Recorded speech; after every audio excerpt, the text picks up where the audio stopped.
if your guy won or if your guy lost, like it's been pretty crazy over the last couple of months ever since Trump came into office. And really the last weeks especially have been affected, and everybody's been affected really. The tariffs that are coming out, which are crazy. I'm going to talk about the stock market had a terrible week last week. It's down about, I think it's down like 4% in the last like 12 months. So it's not terrible, but it's something to keep an eye on. And then we've got, Doge, which is pretty much putting his hands on every single governmental agency and just slashing stuff left and right and slashing spending left and right. So there's a lot of things going on right now. There's a lot of uncertainty in the market. So, I geek out on this stuff. I love looking at data and looking at charts. And, I played tennis at Penn State, and that was my main focus, but I got a degree in economics, and it was specifically with international trade and development economics, transition economics. So looking at market cycles, looking at the economic cycle and figuring out, all right, yes, there's typically growth especially in the United States economy, but there's peaks and valleys, right? It's not always going to go straight up. There's going to be upward movement, and then there's also going to be downward movement. And the last 4 years has been extremely interesting. There's a lot of different variables that came into play, obviously with COVID and the way the government was spending, the way that we were spending, the way interest rates have gone way down and then way back up. And so it's almost been like, typical market cycles take about 10 years, but really we've had like two or if not three in the last 5 years. So all that to say, I want to share with you guys just some things that I've seen now. Like, I've got a degree in this, but I'm not an expert in this, but I want to share with you what I'm seeing and then how I'm preparing for it, and consider it for how you want to prepare for it. I don't want to get into like any political conversation or anything like that today, but I will try and answer your questions and what you guys have to say, and listen to your comments. I'm always learning on this topic. So whether you have a different viewpoint than me, I can learn something from you. I hope you can learn something from me as well, and add it into your belt for some knowledge that you may want to pick up on. So, you know, what I think Trump is doing with the tariffs, and we'll start there. So I want to go tariffs, and then we'll go into the stock market and why that's struggling right now. And then also I want to get into Doge and inflation and kind of what I see going on there, and then how I'm preparing for it, and how I recommend some other people that I love prepare for it too. So you guys can see, I'm just going to get the glare off this whiteboard back here. But if you want to take some notes, feel free. If you're driving, don't do that. But I want to focus in on tariffs at first. So over the last couple of weeks, I think there's been 25 to 50% tariffs across the board in a lot of different countries. Obviously, we're talking about Canada, we're talking about China, and how that's affected too. And the last time that this has really been rolled out was 1930, and that ultimately ended up in the Great Depression. So I don't want to scare anybody saying we're moving into a Great Depression, but the tariffs, I think, have created a lot of uncertainty in the market. And when there's uncertainty, there's less spending. And I'm going to get into why that is, and like why I see spending going down over the next year or two. I really can't predict like when this is going to happen, how far it's going to go. Nobody can predict that, but these are just some of the things that I'm seeing. So, with that uncertainty, the stock market doesn't like certainty, or the stock market loves certainty. It doesn't like uncertainty. So when they see there's trade wars going on, and I think Trump's doing some negotiation tactics. He wants fair trade across the board, but also he needs revenue right now. The government is the United States is in a massive deficit. I think it's $36 trillion in deficit, and I think it grows like 1.8 million a year. So he's trying to find some revenue while cutting spending. And so tariffs is one way to do it. He's trying to, increase his revenue through tariffs, through China, through Canada, through Mexico, some other countries as well. But I don't think that's a long-term play. Really, he's really just using it as a negotiation tactic, in my opinion, to try and get a level playing field for the goods and services that we send to other countries. And so if there is a level playing field, then we're able to even out a little bit better. But that has created a lot of volatility in the goods and services that we're consuming from those other countries. So from China, from Mexico, from Canada, there's a lot of uncertainty of like, all right, how much more are these goods and services that are coming from these other countries going to cost us? So if I own a manufacturing business, or if I own a services business here and I get some services, or I get some of my parts from other parts of the country, but I'm located here in the United States, it's going to be tough.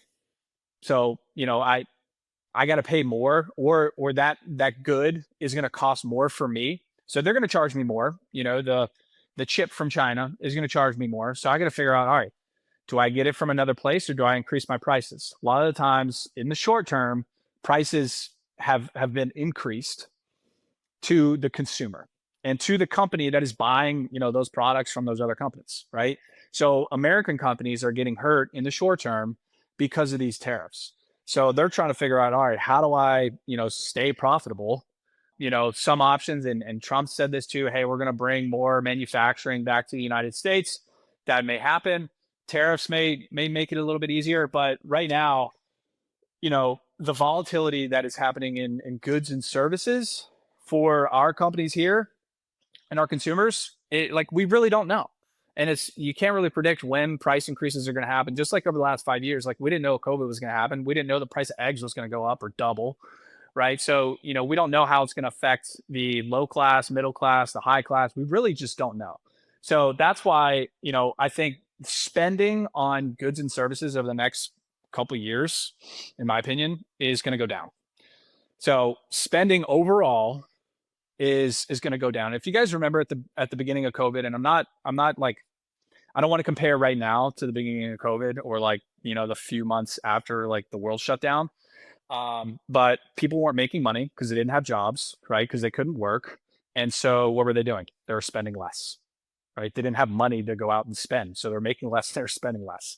That's what I think is going on right now. We're effectively making less because goods and services are increased or more, right? And so we're spending less.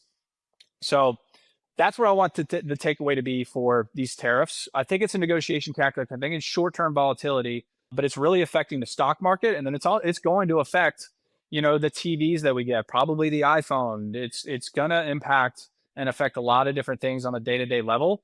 And so, there's all these different bills and all these things that Trump's talking about that he's going to do to try and, cut taxes, make taxes zero for people who make under 50 grand. Like, that could be nice, but where's that revenue going to come from? It's probably not going to come from tariffs, because those aren't going to be a long-term play, or else we're going to go like really hard into depression. So we got to figure out where we can get more revenue for the government. And so, right now, less spending is what I think is going to happen. So that's really the first thing. The second thing is the Ukraine, the war in Ukraine and Russia and NATO. Trump has really been, hey guys, I don't want to spend any more money. Like, we don't have any more money to spend. You guys need to figure it out. And, he's been pretty bullish on that. He's been having conversations with Putin. He's been having conversations with Zelensky. And so, ultimately what I've seen the last couple of weeks is he wants NATO to pay more. So he wants the other countries in NATO to pay more. And that's created some geopolitical, issues and uncertainty there as well. And so that also affects the stock market. And in turns, the stock market, the companies that are trading, on the stock market are having a tougher time because there is less certainty. They're not sure if there's going to be a longer war. They're not really sure what's going to happen. So that, I think, also increases the uncertainty across the entire world, right? So is there going to be a World War III? Like, what's going to happen? And so, between the tariffs, between, the war in Eastern Europe or in Ukraine, I think spending is also going down as well. And, the United States government saying, hey, we're not sending more money over there. However your social beliefs are, at the end of the day, there's a $1.6 trillion deficit, and it's growing every single year for the United States. So where are we getting the money from to send them more money? That we just don't have it, right? So that kind of brings me into the economic cycle and really just inflation as a whole. So we've seen massive amounts of inflation over the last like 4 or 5 years. And a lot of that comes from the government spending. In 2015 up to like 2020, the government was spending about, I think it was like 7 trillion a year. Let me see here, pull this up and give you guys the right number. Yeah, Yeah, the government expenditure right before COVID was 7.5 trillion, and then we're on pace to do about 10 trillion in annual expenditure right now. So that's a pretty big increase in spending. And, a lot of that has to do with just everything that we've dealt with COVID over the last few years.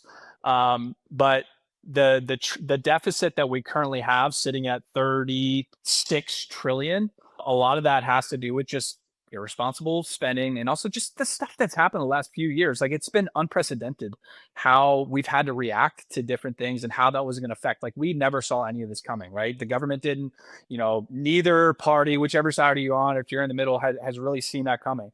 So, what Trump is having those do is go in and figure out, hey, how can I reduce the spending, get it back down to that 7 trillion a year, kind of where we're at. And, part of that as well, obviously we've talked about inflation. Inflation has gone up a lot since COVID. And when inflation goes up, what happens is we need to cool down the amount of spending that's in the market. So when we say cool down the amount of spending, a lot of the times when we can borrow a lot, when interest rates are low, when the government can borrow, when businesses can borrow money for cheap rates, they're gonna borrow that money and they're gonna spend more so that they can make more. Just like us real estate investors. Like if we can borrow money for cheap, spend that money on whatever it is, flipping a house, investing in more, like whatever it is, investing in the stock market. If you can borrow money for cheap and then make a higher return for what you borrowed for, you're going to do it, right? But when you start spending and spending and spending and you keep borrowing and borrowing and borrowing, like the government, like what a lot of people have had, like I think credit card debt is up to the highest it's ever been.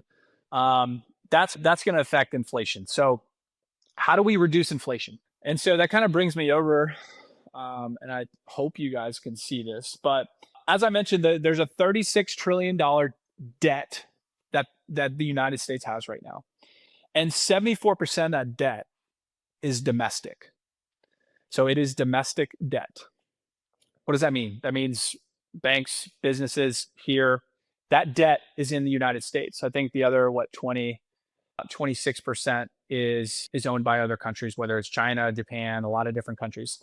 A lot of this debt, this $36 trillion debt, is at high interest rates. Like I mentioned earlier, we were spending 7 trillion a year in 2020. Now we're spending a little over 10 million a year, or 10 trillion, sorry. So that is a lot that we have borrowed from because we don't have a profit. We don't have a surplus as a country, right? So high inflation turns out to be high interest rates. High interest rates means less people borrow, okay?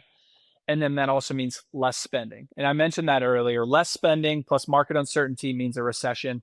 I think we are going to see obviously goods, services go up, but I think there's just going to be less spending because we're not able to afford more things right now. And I think the wealthier folks will not have as big of a problem, but I think it depends on what we're going to do with income tax and stuff like that. The lower middle class are going to continue to struggle right now until inflation gets handled and until the spending issue gets handled as well. But there is some good news. I know, Melissa, you asked like, all right, I'm ready for the good news now. It really depends on your view. But here's what I'm thinking about and what I'm doing right now. So if rates come down, so interest rates come down due to the recession or due to the lack of spending. So trade war and tariffs, I think there's going to be less spending. The war in Ukraine, I think there's going to be less spending. We're cutting like crazy in the government, so that means less spending as well. So that means, technically we're entering a recession to cut this debt down, right? Now, one thing that could be really interesting, and I mentioned earlier, 74% of that debt is American debt, so it's American held. That is also tied to the Federal Reserve interest rate. Okay, if you guys don't know, the Federal Reserve interest rate is the rate that gets put out, and all other interest rates, the banks, the rates that you get from the banks for a mortgage, the credit card companies, what they charge is based on the Federal Reserve interest rate. So if there's less spending going on, the Federal Reserve is going to see that and say, hey, there's less spending. We want we want inflation to go down, but once that goes down and gets taken care of and handled, they're going to reduce the interest rates. Okay.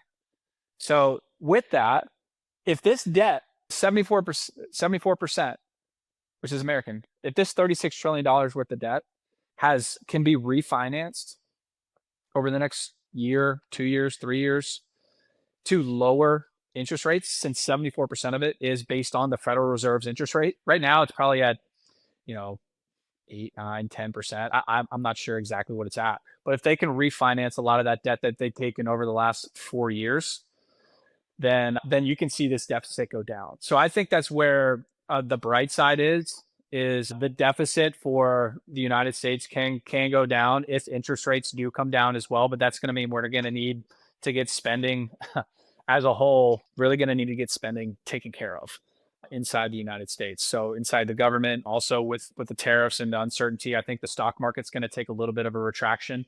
So what I am doing and what I'm recommending is really three or four things. Number one is going to be stack some cash.